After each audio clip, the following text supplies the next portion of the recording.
Hey everyone, welcome to KSSP Podcast. I'm Spencer. And I'm Katie. Today we are going to be going over the history of rights for people of color. So we are going to start off with this timeline. This is American History, Race, and Prison, a timeline from the 1860s to the 1970s. Let me that. Okay. Inequitable treatment has its roots in the correctional eras that came before it, each one building on the last and leading to the prison landscape we face today. So first we've got major economic and demographic events in the gray, racism and fear in pink, and then criminal justice practices and policies in black. So we'll start with the 1865 was the end of the Civil War. Then in the 1870s, 95% of the Southern prison population is black. So in the 1860s, post-Civil War economic depression ensues after a loss of free slave labor. And in the 1865, the passage of the 13th Amendment, which outlaws slavery except as punishment for a crime. 1970s, black codes posted in the South outlawing conduct common to black people and sweeping many into prison. Also in the 70s, prison farms and convict leasing common in Reconstruction South, almost exclusively ensnare black men. 1971, Virginia Supreme Court declares that an incarcerated person is a slave of the state. Ooh. Yikes. All right. In 1926 to 1940, state prison populations across the U.S. increased by 67%. Okay, so 1900 to 1950, waves of immigrants from Southern and Eastern Europe settle across the nation. 1910 to 1970, 6 million black people moved from the South to northern urban cities in the Great Migration. 1910 to 1950, the prison population expands in the North after the Great Migration. 1900 to 1950, dominant white class connects criminality to three distinct groups: lower class whites, immigrants, and black Americans. That sounds pretty familiar. I think that needs to be extended a little bit. 1900 or 1950, racial disparities in northern prison populations double. 1910s to 1930s, industrial prisons prevail in the North. By 1950, industrial prison system replaced by economically valueless activities like rock breaking. 1928, convict leasing ends, chain gangs emerge. 1940, correctional institution model emerges in the North, but its rehabilitative programming is reserved for incarcerated white people. Oh, lovely. What? Yeah. How was that? When was that? 1940. That must have been legal at the time for them to do that? Yeah, Apparently. I guess. I mean, this is before the Civil Rights Act, so why not? In 1940s, use of chain gangs ends. What are chain gangs? Like where they're all chained to each other and they like pick up trash on the highway or whatever. Oh, okay. Yeah. So then 1970 is the rise of mass incarceration. From 1964 to 1972, Goldwater, Nixon, and Johnson connect street crime with civil rights activism. In the 1970s, national recession hits black men hardest. And then also in the 1970s, urban flight takes hold, concentrating poor black people into a handful of city blocks. So yeah, this is just the history of how we got to where we are today a little bit with our prison populations. Okay. So yeah, it shows a lot of systemic biases against black people. Yeah.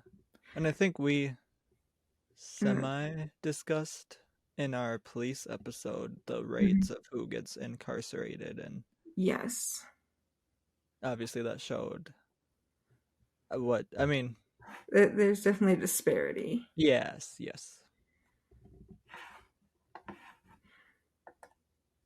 All right. And then this is Find Law. This is a civil rights timeline of events. So we're going to start with 1857. That's Dred Scott versus Sanford, denial of basic rights to blacks. A major precursor to the Civil War, this controversial U.S. Supreme Court decision denied citizenship and basic rights to all blacks, whether slave or free. Then in 1863, we have the Emancipation Proclamation. President Lincoln's Emancipation Proclamation takes effect, proclaiming freedom from slavery for African Americans. Then in 1865, the 13th Amendment passes. It's added to the Constitution. It abolishes slavery in the United States, except for the imprisoned. They do have that clause in there. Don't know why it's not mentioned here. And then 1868, the 14th Amendment passes, guaranteeing due process and equal protection rights to all citizens. And then 1870, the 15th Amendment passes, and it guarantees the right to vote for all U.S. citizens. Then in 1893, Wyoming becomes the first state, really Wyoming, wow, to grant women the right to vote. I'm impressed. And then we've got Plessy versus Ferguson, approval of separate but equal facilities. The U.S. Supreme Court's separate but equal decision in Plessy v. Ferguson approved laws requiring racial segregation, as long as those laws did not allow for separate accommodations and facilities for blacks that were inferior to those for whites. And then 1909, the National Association for the Advancement of Colored People, or the NAACP, is founded. 1920, the 19th Amendment passes, granting women the right to vote. In 1942, Roosevelt issues orders relocating Japanese Americans. On February 19th of 1942, shortly after the U.S. entered World War II, President FDR issued an executive order designating much of the West Coast a military area and requiring relocation of most Japanese Americans from certain West Coast states. Many of the more than 100,000 persons who were relocated were forced to live in internment or relocation camps. Really quick, I just want to, I know it is, but I want to have the definition. Internment camp, just so people know. So, an internment camp is a prison camp for the confinement of enemy aliens, prisoners of war, political prisoners, etc. These were American citizens, right? Or yeah. Yes, some of them had including to be. U.S. citizens, yes. Yes, they're put in these camps with, they weren't the same as concentration camps. They weren't quite that bad. They weren't like killing people off like that, but they were still not living in the best of conditions either, as you would imagine. That's messed up. Yes. I don't care if who we were fighting, and they obviously weren't on their side if they were American citizens. Right. Like, yeah, an American citizen isn't, even if they have Japanese heritage, they're not going to just automatically side with Japan. No. Some people did, I'm sure, but, and even if they did, they still don't deserve to be locked up in internment camps, like, unless, and if there's like an actual threat that specific person is making, or that they're imposing, then you take action on that. You don't just put people into camps based on racial groups. Yeah, that's... Yeah, it's pretty awful. And no, we don't America doesn't like to talk about how they did that. Of course. We like to act like we were the good guys in World War II. We didn't, we saved the world, which we did help take down Nazi Germany, but that doesn't mean that, our hands are completely clean. And if we don't learn from it, then it'll just happen again with some other group. Exactly. We need to talk about it and how it was wrong so that it doesn't happen again. Exactly. Because there's no basis. There's no... what am I trying to say? There's no... well, no, not explanation, but there's no rationale. There's no rationale for what they did. Yeah, exactly. So then we have 1954, the Brown versus Board of Education of Topeka, Kansas, desegregation in education. It ended legal racial segregation in public schools. Not private schools, I guess, but public schools. But that's still a step forward. Yeah. So 1955, we had the Montgomery bus boycotts. African American woman Rosa Parks' arrest after her refusal to move to the back of the bus triggers a citywide boycott of the bus system. Then Brown v. Board of Education of Topeka 2, Kansas. This decision implements the anti-segregation provisions that have been mandated in Brown 1 and orders that states comply with all deliberate speed. All right, and then Bailey v. Patterson, desegregation and transportation, declared segregation in transportation facilities is unconstitutional. Then 1963, of course, we have MLK's I Have a Dream speech. And then the Equal Pay Act. It's a federal law that requires employers to pay all employees equally for equal work, regardless of whether employees are male or female. Now, that's kind of hard to regulate, though, because you can just give a different reason for why you're paying women less. So that didn't end the wage gap, to be clear. Some people like to say that it did, but it did not. It might have helped some people, but there's still Yeah. a large disparity. Just I like mean, it with helps because it helps a little bit because, like, if someone literally tells you that I'm paying you less because you're a woman, then you can take them to court. But yes, yeah. yeah. And then the Civil Rights Act of 1964, it prohibits discrimination in a number of settings: voting, voting, public accommodations, public facilities, public education, federally assisted programs, and employment, and establishes the Federal Equal Employment Opportunity Commission. All right, and then 1965, the Voting Rights Act was signed. It prohibits the denial or restriction of the right to vote and forbids discriminatory voting practices nationwide. And again, it does help. People can't just write a law that says black people can't vote, but it doesn't mean that they don't come up with other laws to attack people of color. Isn't that when they did all those Jim Crow laws? Was after the Voting Rights Act, or was the Voting Rights Act because of the Jim Crow laws? I forget I think what. I thought that was the Civil Rights Act that ended that, but maybe it was the Voting Rights Act. Or maybe the Civil Rights Act. They made Jim Crow laws after the Civil Rights Act, which then they enacted the Voting Rights Act to trump those Jim Crow laws. Maybe that's how it was. Yeah. I know there was some order or Yeah, I thought the Jim Crow laws came first before either of these because they went on for a while. I thought they happened in response to one of Let's them look it though. up. I thought that's what I mentioned in our, like, when we talked about voting rights. The origin of Jim Crow.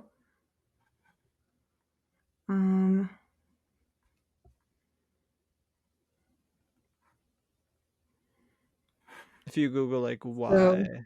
after the American Civil War, most southern states and border states passed laws that denied blacks basic human rights.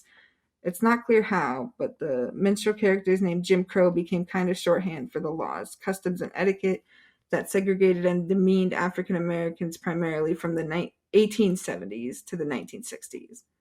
Yeah, so it was after the Civil War. When was the No, not the civil. When was these other laws?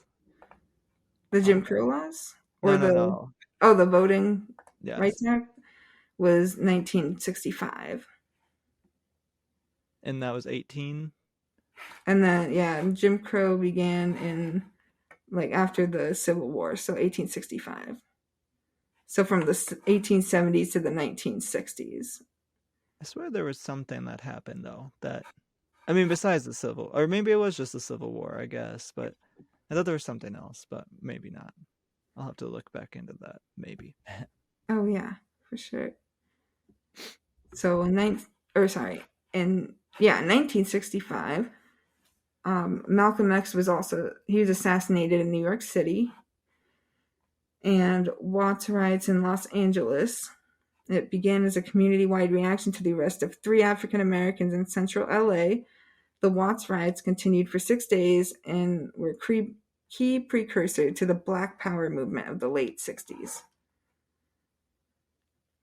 And then we've got Loving v. Virginia for interracial marriage. The U.S. Supreme Court decision in Loving v. Virginia, appropriately named, declared that laws prohibiting interracial marriage are unconstitutional. Awesome. And then in 1968, MLK Jr. was assassinated in Memphis. 1971, the Equal Rights Amendment passed in Congress. Was intended to explicitly guarantee equality to all people regardless of gender. After passing in Congress, the amendment did not receive enough votes for ratification by the individual states and was never signed into law. Awesome. Yeah, and it still hasn't passed, I don't think.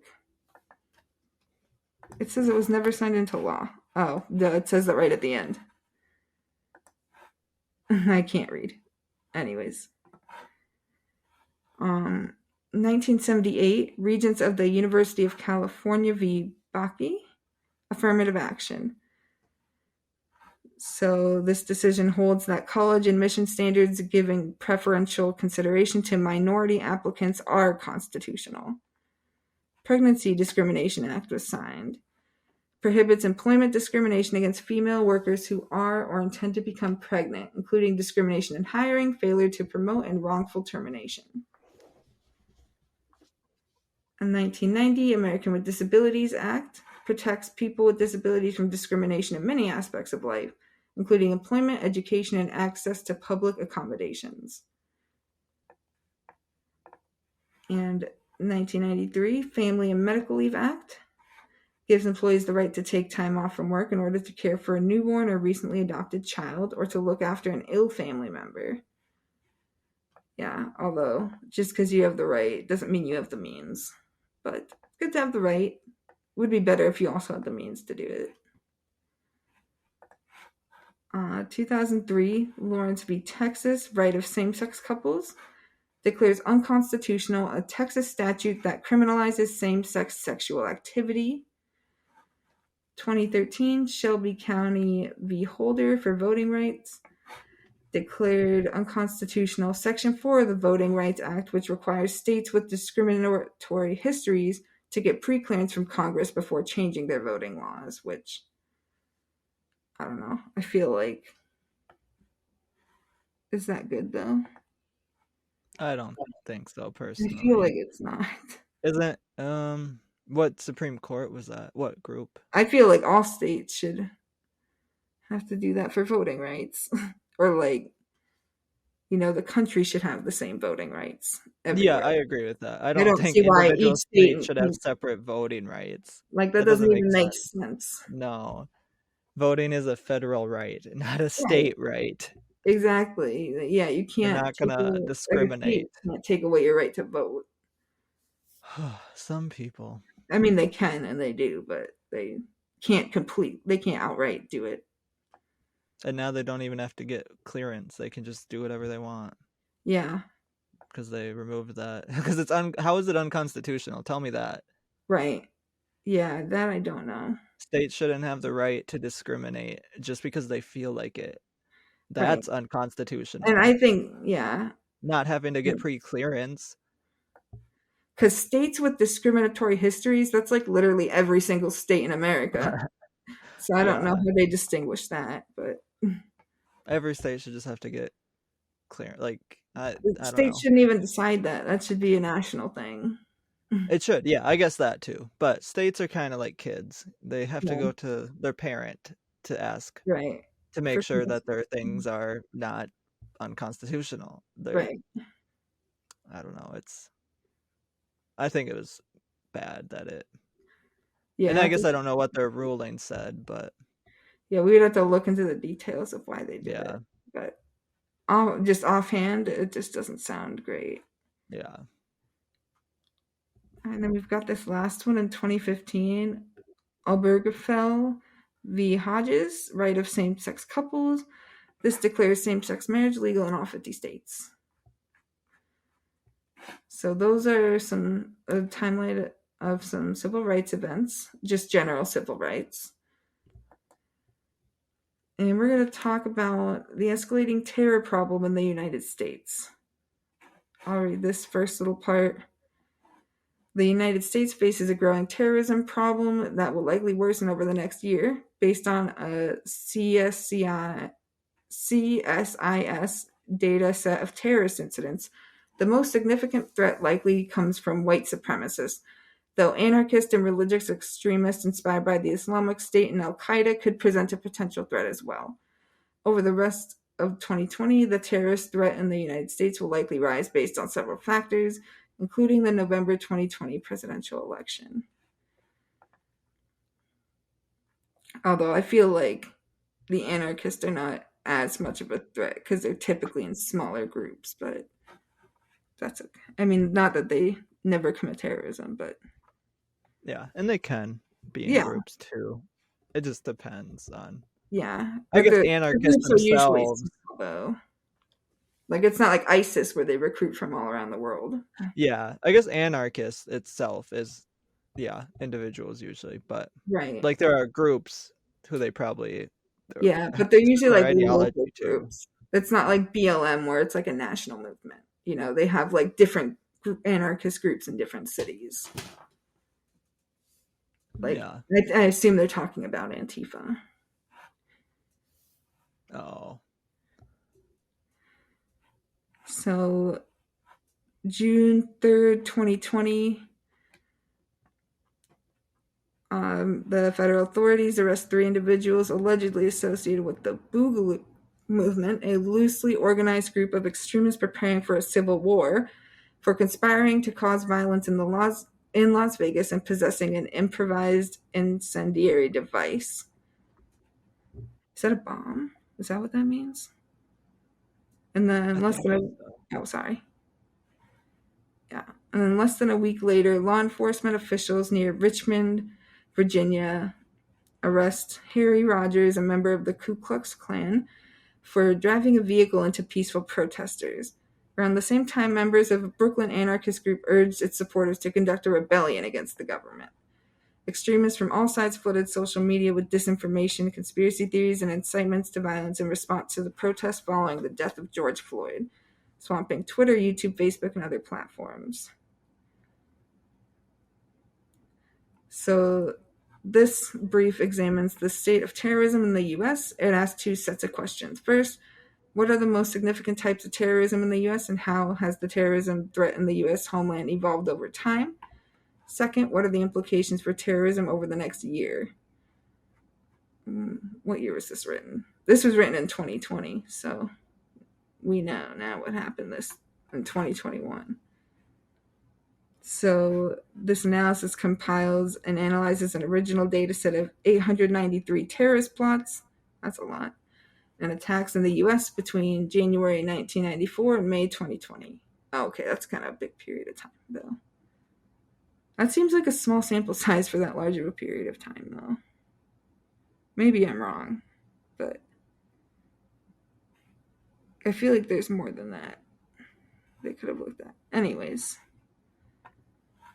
So, far-right terrorism has significantly outpaced terrorism from other types of perpetrators, including from far-left networks and individuals inspired by the Islamic State and Al-Qaeda. And these right-wing attacks and plots account for the majority of all terrorist incidents in the U.S. since 1994, and the total number of right-wing attacks and plots has grown significantly during the past 6 years. Right-wing extremists perpetrated 2/3 of the attacks and plots in the U.S. in 2019 and over 90% between January 1st and May 8th, 2020. So terrorism in the U.S. will likely increase over the next year in response to several factors. One of most concerning is the 2020 U.S. presidential election. Yeah, and all that happened, they did resort to violence because of the outcome of the election. Yeah. So let's see, definitions.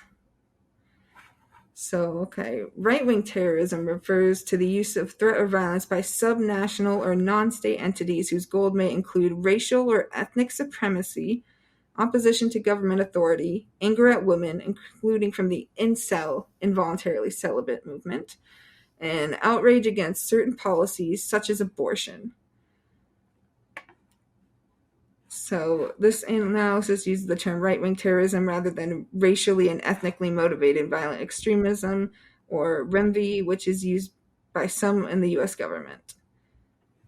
So left-wing terrorism involves the use or threat of violence by subnational or non-state entities that opposes capitalism, imperialism, and colonialism. Sound like good things to oppose. Not that the terrorism's good, but, better than the first group. Yeah. And they pursue environmental or animal rights, espouse pro-communist or pro-socialist beliefs. Oh no. Or support a decentralized social and political system such as anarchism. And then religious terrorism is violence in support of a faith-based system. And I think that's pretty self-explanatory. Yeah. Ethno-nationalist terrorism refers to violence in support of ethnic or nationalist goals, often struggles of self-determination and separatism along ethnic or national lines. So the study doesn't focus on hate crimes. There's an overlap between terrorism and hate crimes, since some hate crimes include the use of or threat of violence. But hate crimes can also include non-violent incidents, such as graffiti and verbal abuse.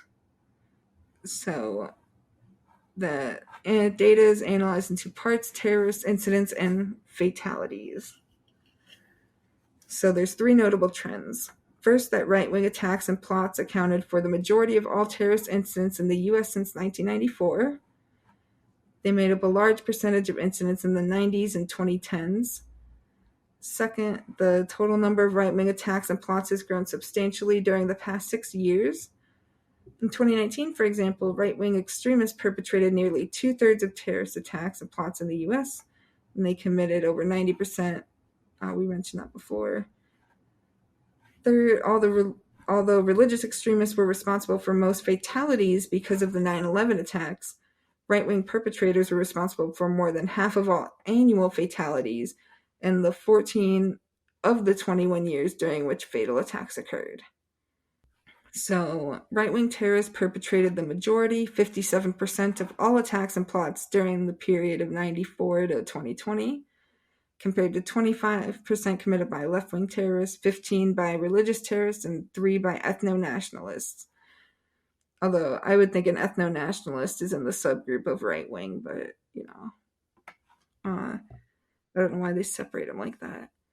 And then 0.7% by terrorists with other motives.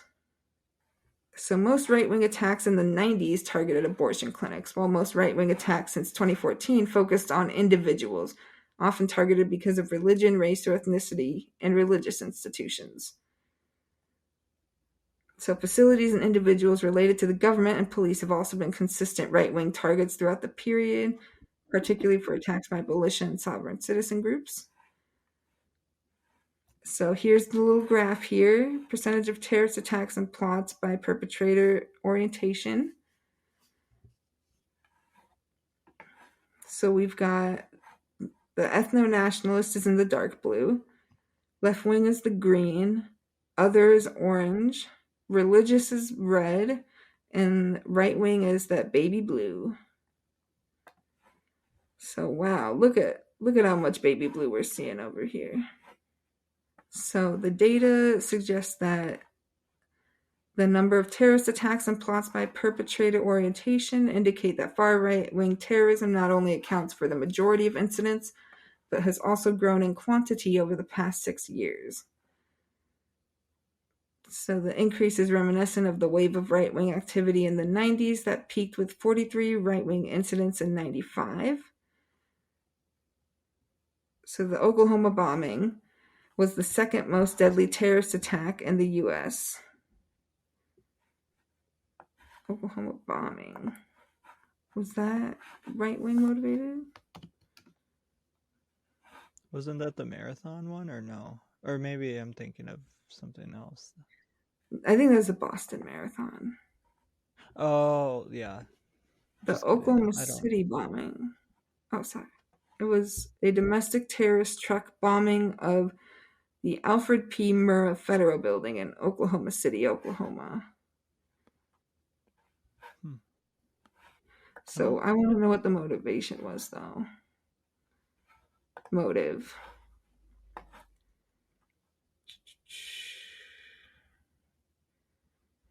So they were radicalized by white supremacists and anti-government propaganda. They expressed anger at the federal government's handling of the 92 Federal Bureau of Investigation standoff with Randy Weaver at Ruby Ridge, as well as the Waco siege, a 51-day standoff between the FBI and Branch Davidian.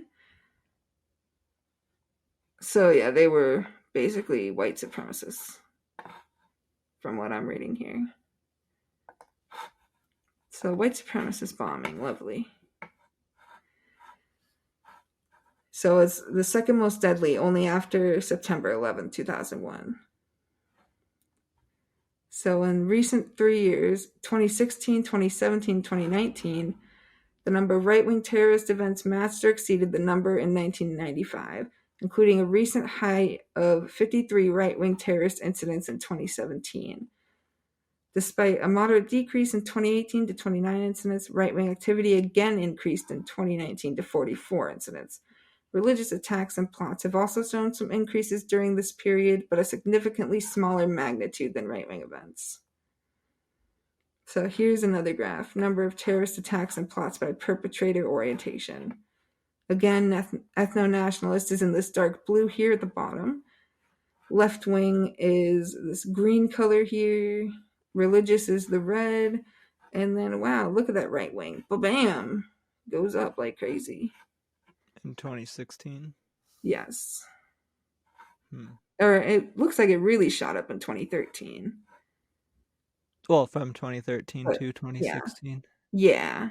And then it dipped down again in 28, but it's going back up since 2019. And again, this is an article from 2020, so I'm kind of curious what the numbers look like now. But because I'm sure it's gone up even more, I would guess, especially since January 6th. Well, and the FBI, or was it the FBI that released their warning about terrorism and just domestic terrorism? I think that was They after this probably article did. too. I Yeah. think they released it a couple of months ago, and I don't think they've dropped it. I think it's still active technically. I'd have to look into it, but Yeah. So, in 14 of the 21 years between 94 and 2019, the majority of deaths resulted from right wing attacks. In 8 of these years, right wing attackers caused all of the fatalities, and in 3 more, including 2018 and 2019, they were responsible for more than 90% of annual fatalities. So while religious terrorists caused the largest number of total fatalities due to 9/11, the right wing attackers were most likely to cause deaths in a given year. So let's see, right-wing terror. Although, yeah, religious terrorism is often also right-wing terrorism too. But I see why they would separate those two. yeah. Yeah, so there are 3 broad types of right-wing terrorist individuals and networks in the U.S. White supremacists, anti-government extremists, and incels. There are numerous differences between and even within these types, such as ideology, capabilities, tactics, and level of threat. Adherents also tend to blend elements from each category, but there are some commonalities. First, terrorists in all these categories operate under a decentralized model. The threats from these networks come from individuals, not groups. For example, anti-government activist and white supremacist Louis Beam advocated for organizational structure that he termed leaderless resistance, target the US government. I think this has changed a bit, though. I think we're seeing more of a rise in groups. Like the Proud Boys. Aren't they the ones that, like, attacked a bunch of people at a pride parade? Maybe. I think that's who it was. But yeah, I don't know. especially since January 6th, I think I would guess that there's probably more of a rise in right-wing groups, terrorist groups. Like, I think the Proud Boys are a terrorist group. I don't think they are in America, though. Like, they're not listed as one in America, but in Canada, I think they are. Oh, you meant and in other countries. Yeah, New Zealand, for example. In but Canada. I don't think America will call them. But yeah, not America. I guess not America. Let's see. So these networks operate and organize to a great extent online, challenging law enforcement efforts to identify potential attackers. They use combo of Facebook, Twitter, YouTube, Gab, Reddit, 4chan, 8kun, oh god, formerly 8chan, oh god, End-chan, Telegram, VKontakte, MeWe, Discord, Wired, Twitch, and other online communication platforms. Internet and social media sites continue to host right-wing extremist ideas, such as the 14 words, also referred to as the 14 or 1488, which 1488 is the 14 words, 88 stands for HH, Heil Hitler, in case anyone was interested in knowing that. This was coined by white supremacist David Lane, a founding member of the group of the Order. The 14 words includes variations like, well, this is what the 14 words is. We must secure the existence of our people and a future for white children. Far-right perpetrators also use computer games and forums to recruit. And then third, right-wing extremists have adopted some foreign terrorist organization tactics, though Al-Qaeda and other groups have also adopted tactics developed by right-wing movements. Yes, in June 2019 online post, a member of Atomwaffen Division stated the culture of martyrdom and insurgency within groups like the Taliban and ISIS is something to admire and reproduce in the neo-Nazi terrorist movement. So similarly, the Base, a loosely organized neo-Nazi accelerationist movement which shares the English language name for Al-Qaeda, use a vetting process to screen potential recruits similar to the methods of Al-Qaeda. This rise in right-wing activity is of national concern, of course. It's not isolated to one region and affects cities of varying sizes. So here's a map of right-wing attacks and plots in the U.S. from 2014 to 2020. Oh, look, I see my city. How lovely.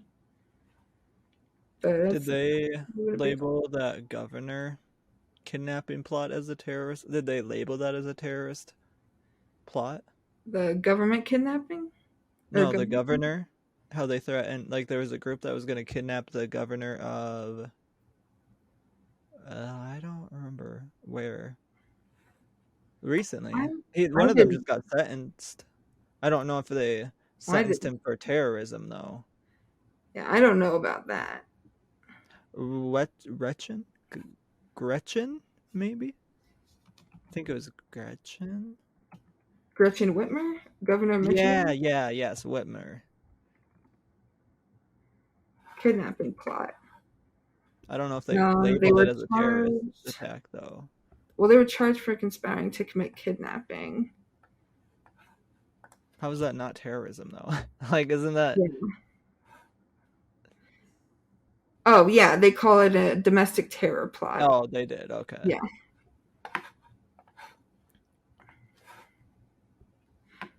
So that's probably right over here, Michigan. That's probably what that is. Yeah, I guess I don't know when that one happened either, but either way, that's... Yes. All right, let's talk about white supremacists. Their networks are highly decentralized. Most believe that whites have their own culture that is superior to other cultures. are genetically superior to other people, and should exert dominance over others. Now, here's the thing. White people as a whole group don't really have a culture. Like, the culture comes from more of your ethnicity, if anything. Like, you can have Irish culture, Italian culture, Norwegian culture, but you really can't have white culture. You know? Kind of. I mean, there's still American culture though. Like we Yeah, can't. but I wouldn't call that white culture, though. Well, no, no, no. American culture is diverse, but Yeah. that is our. I think that would be my culture, America, Yeah. just because that's where I'm Oh, from. I mean, I'm Is not saying America. white people can't have culture. Oh, White okay. people can absolutely have culture. I'm just saying, Yeah. as a group, whiteness does not encompass a culture. Well, that's just a label. It doesn't mean Yeah, anything either. It's just a. exactly. And But because yeah, the definition of white is like constantly changing as well. yeah, exactly. So it doesn't mean anything either. I mean, it Right. does in the sense that the white supremacy is bad, and we need to know what that is. But otherwise, like white doesn't really. I mean, because yeah, it It changes shouldn't over really matter, time. you know. So yeah, it shouldn't, and it doesn't. But not in the way that we shouldn't fix what's wrong, obviously. But just that Yeah, it doesn't mean anything. Like there's no genetic superiority. Like obviously, what right. white supremacists believe is crazy. I would say Well, because there's yeah, no base, like there's no evidence or proof or anything with any of those claims right, that they have. It's just right, exactly. And then they use like really old, like racist science, like skull shape, oh yeah. to try to differentiate people like that and try to discriminate and everything and worse. Hmm. But yes. So most white supremacists believe that whites have their own culture that is superior to other cultures, are genetically superior to other peoples, and should exert dominance over others. Many white supremacists also adhere in varying degrees to the Great Replacement conspiracy. This conspiracy claims that whites are being eradicated by ethnic and racial minorities, including Jews and immigrants. Brenton Tarrant, the Christchurch shooter in New Zealand, and Patrick Crusius, the El Paso Walmart shooter, espoused the most radical view of the Great Replacement conspiracy known as accelerationism. As advocated by Tarrant and Crusius, violent accelerationists claim that the demise of Western governments should be accelerated to create radical social change and establish a whites-only ethno-state. Oh, lovely. Wait a second. Like uh, what? But Jews can be white. I'm so confused. Right. Yeah, I With know. the Jews and immigrant, like, White are they supremacists calling don't Jews a think you right? can be Are they white, saying though. Jew is a race? Yeah, I mean, yeah, some people, people do say that it is a race and a religion, but like Jewish people can still be white though, Isn't or it like black, a or whatever. diversity? Like, isn't I thought Jew? I guess I don't know much about This is why Jewish. race is just a social construct, and we Yeah, should just get rid of it because it's so confusing to go over this kind of stuff. it just doesn't But, make sense. Cause like, right? how would they even tell a difference if there was a like white Jew between a? How would the white supremacists be able to tell that they were a Jew? I don't think they would So usually. then, okay. I mean, not that it makes it okay that they can tell the difference between any other race, but that part confuses me. Why? So how are they Well, no, superior white to a white supremacy. Jew in their eyes? How would they be superior in that sense if that's I still a guess white? just because they're not Jewish. I don't know. That's I pretty just, it stupid. doesn't see, it does not make sense. It doesn't hold up. I mean, obviously their views would never hold up and would And I never make mean, sense, but I've even heard some white supremacists say that they think that the Great Replacement theory is being run by Jewish people who are influencing into like people to join into interracial couples and all that kind of stuff. So what? you know, yeah, it's pretty wild.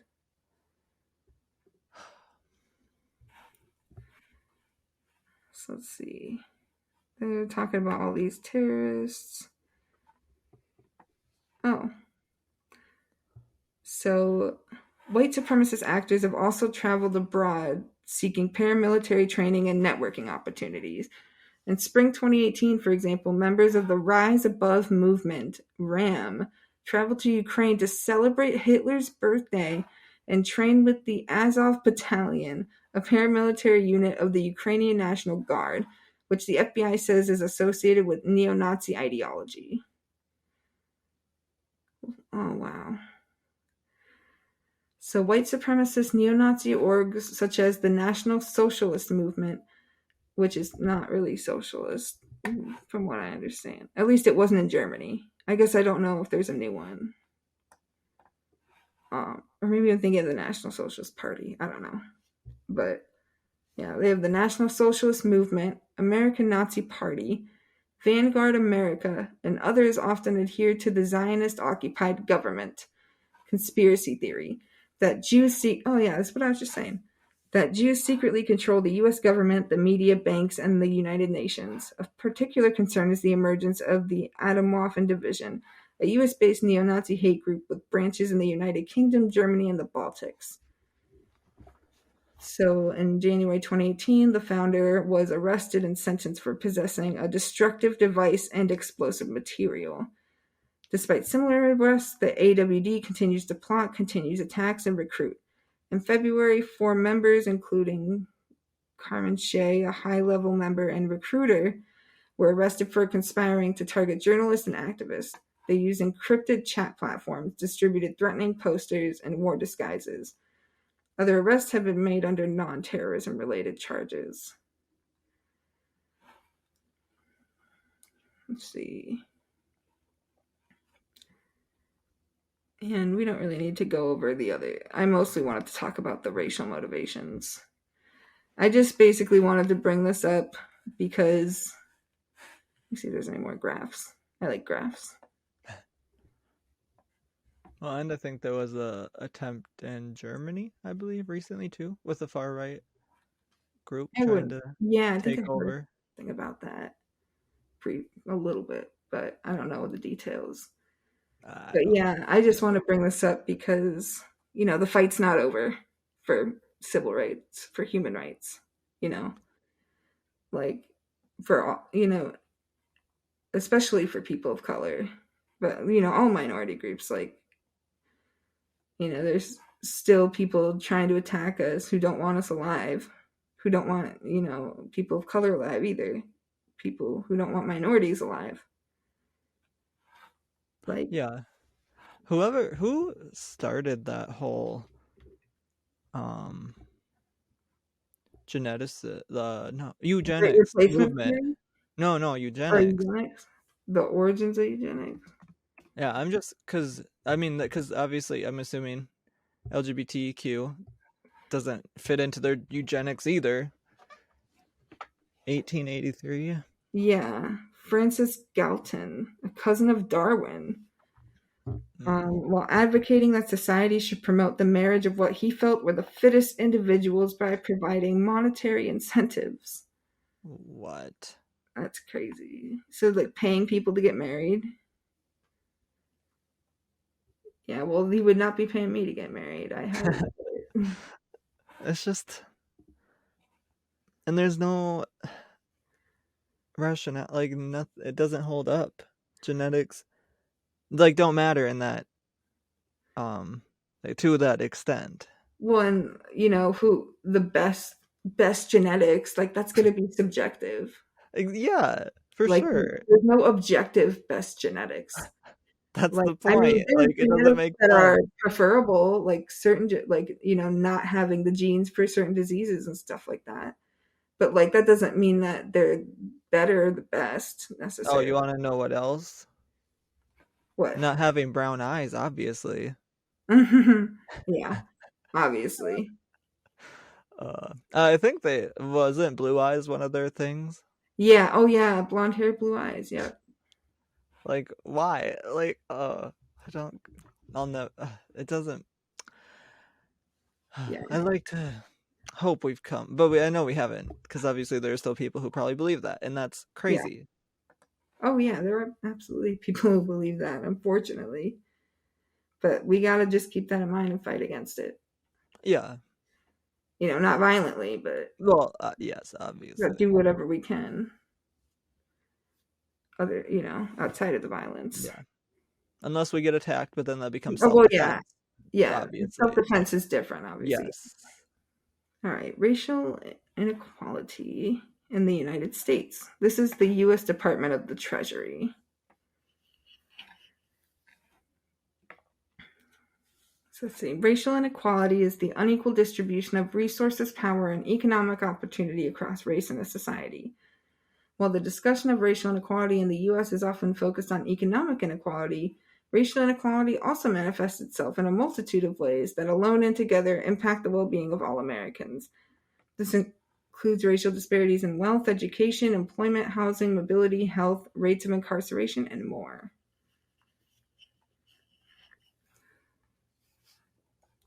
So, Secretary in 2022, January, Secretary of the Treasury Janet Yellen,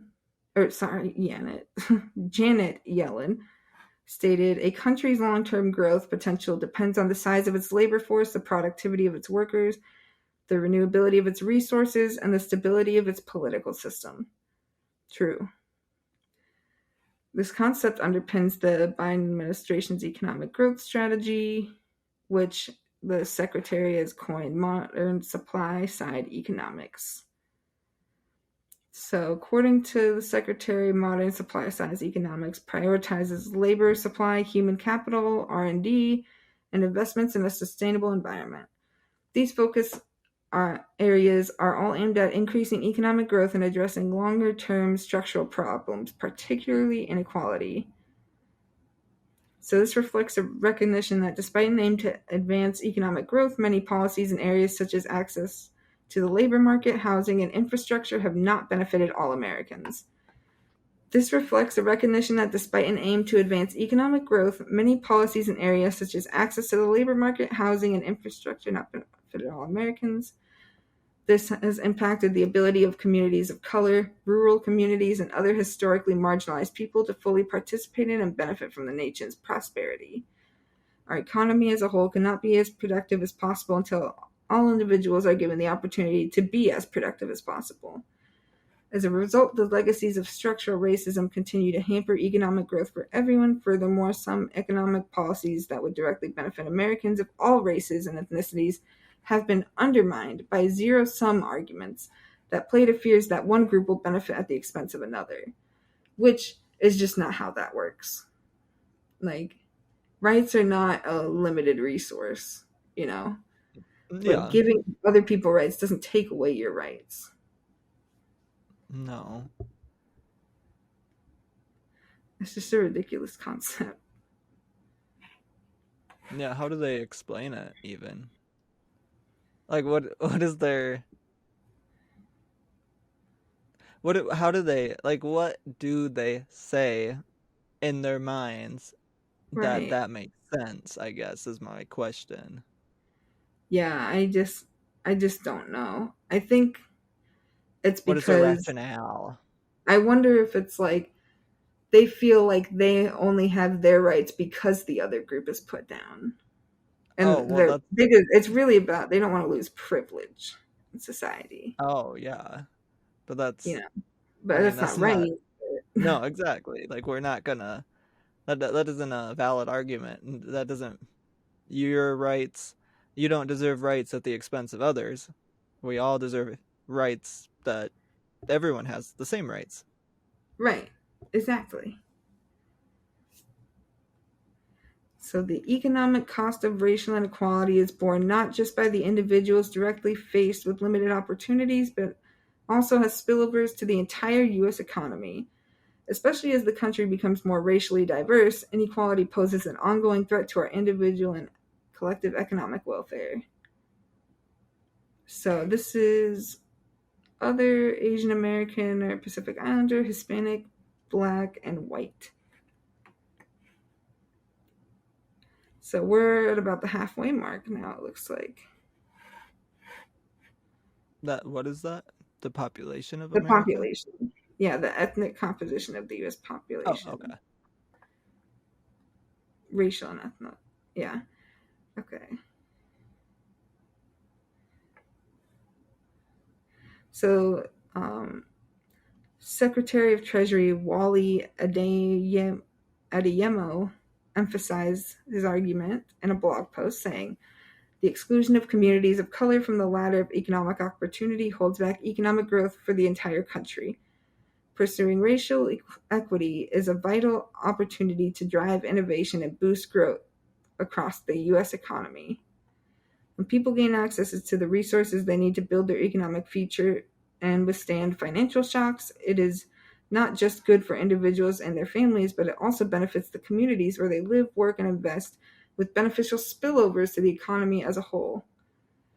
So, likewise, when investments are made that allow millions of people who have been held back economically to reach their full economic potential, it gives the United States an important advantage in an increasingly competitive global economy. We cannot afford to leave talent and opportunity on the table. All right, so the origin and persistence of racial inequality.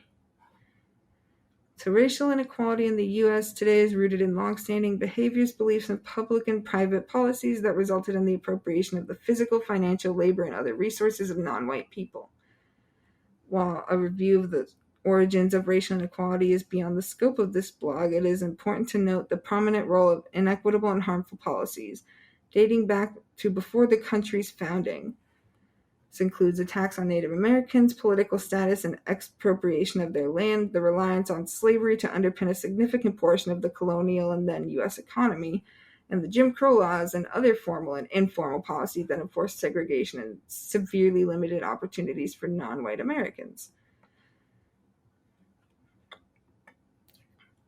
So, African Americans who left the South to escape Jim Crow laws faced formal and informal employment, housing, and educational discrimination in destination cities in the North and West. Native Americans who survived the military conquests of the mid-19th century were subjected to policies that disenfranchised them, forced their assimilation and relocation, and removed Native children from their households. Anti-Latino sentiment, which grew in the 19th century as emigration from Mexico to the U.S. increased in the years following the Mexican-American War, grew further following the Great Depression due to concerns that Mexican Americans were taking jobs from European Americans. I've heard that argument before. And then anti-Asian sentiment grew following the arrival of Chinese immigrants during the California Gold Rush, which manifested in the Chinese Exclusion Act prohibiting the immigration of Chinese laborers beginning in 1882 and was ignited again after the bombing of Pearl Harbor, with the establishment of Japanese internment camps by executive order, which resulted in the forced relocation and internment of about 120,000 Japanese Americans. All right, and then while most targeted racist laws and policies have been repealed or otherwise abandoned, subsequent policies, uneven enforcement of equal protections, and a failure to invest in individuals harmed by de jure and de facto discrimination has resulted in vastly limited opportunities and stark inequities between white and non-white Americans that have continued to this day. So maps drawn by the Homeowners Loan Corporation, a now defunct federal agency, to portray the relative riskiness of lending across neighborhoods in the 30s, were used by banks to deny access to credit to residents of the lowest rated neighborhoods who are often racial and ethnic minorities, though these policies also hurt poor white individuals.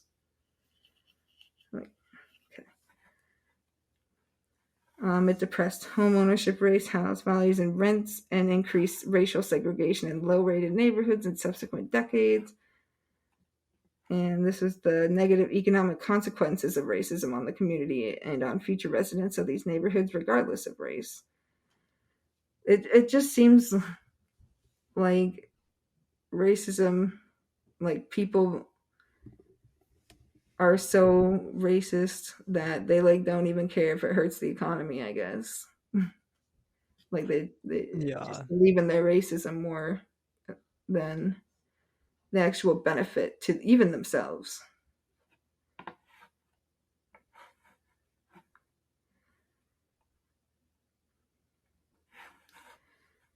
So these disparities are evident in the persistent overrepresentation of Black and Hispanic Americans among the population of poverty in the U.S. and in the widening of the racial wealth gap in recent decades. So poverty rates for all racial and ethnic groups have been declining prior to COVID-19 pandemic. The gaps between the rates for Black and Hispanic Americans and non-Hispanic white Americans has remained relatively constant since the early 2000s. And then at the same time, the gap in the average net wealth between Black and Hispanic households and non-Hispanic white households has widened significantly.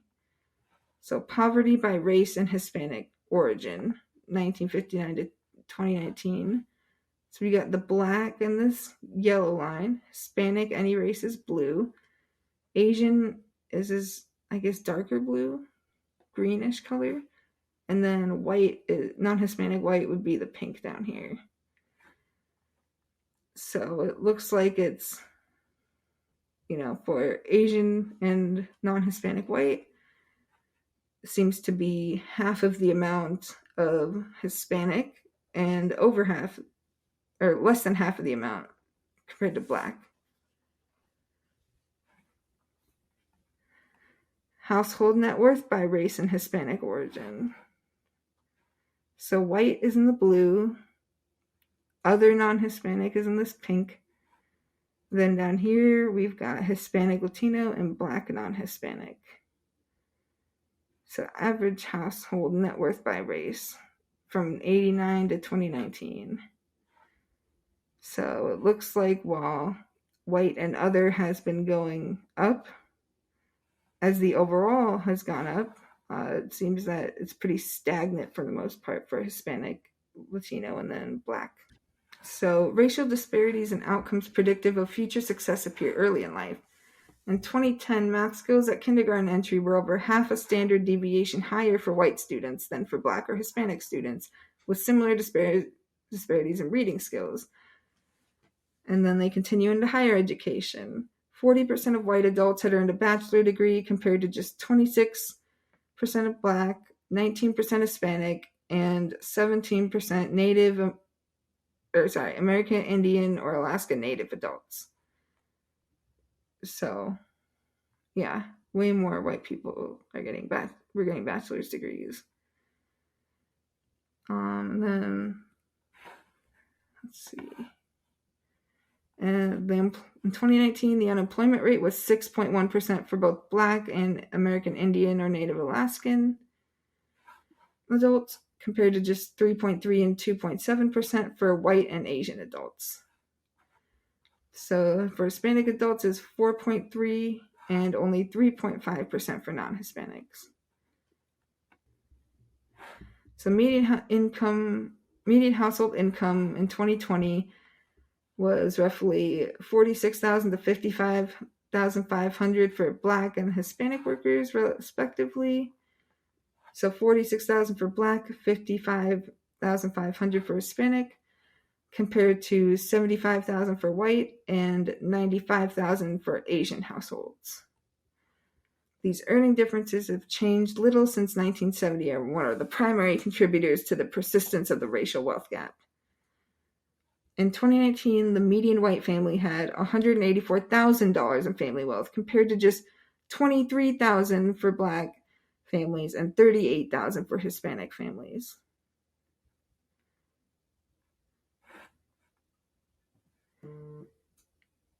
So racial disparities in educational and economic outcomes not only impact the economic well-being of racial and ethnic minorities, they also have been shown to inhibit economic growth for the U.S. economy as a whole, which affects the economic security of every American, regardless of race. So 40% of growth in the U.S. GDP per capita between 1960 and 2010 can be attributed to increases in the shares of women and Black men working in highly skilled occupations, likely due to changes in social norms that previously hindered talented women and Black men from pursuing their comparative advantage.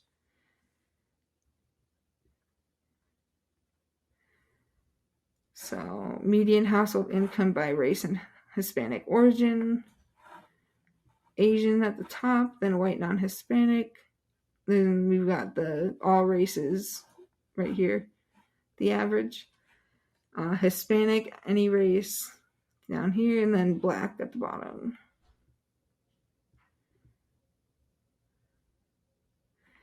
So Black and Hispanic Americans face higher rates of childhood abuse, lead exposure, obesity in childhood, and chronic illness in adulthood than white Americans. These groups often experience restricted access to quality health care, an issue further illuminated by the recent global pandemic. Compared to white non-Hispanic Americans, Hispanic, Black non-Hispanic, and American Indian and Alaska Native non-Hispanic Americans. All right, so compared to white non-Hispanic Americans, Hispanic Americans are 1.8 times more likely to die from COVID, Black non-Hispanic 1.7, and American Indian or Alaska Native non-Hispanic 2.1. Moreover, as the COVID-19 pandemic has shown, the inequitable distribution of healthcare in the U.S. can negatively impact the health of all Americans, including those with access to high-quality services. And people of color in the U.S. are overrepresented in neighborhoods with high poverty rates. So 21% of non-Hispanic Black people and 17% of Hispanic people and a quarter of American Indians and Native Alaskans lived in high poverty neighborhoods, with a poverty rate of 30% of high or higher. In contrast, only 4% of whites and 6% of Asian or Pacific Islander people lived in high poverty neighborhoods. Wow, that's a really big gap.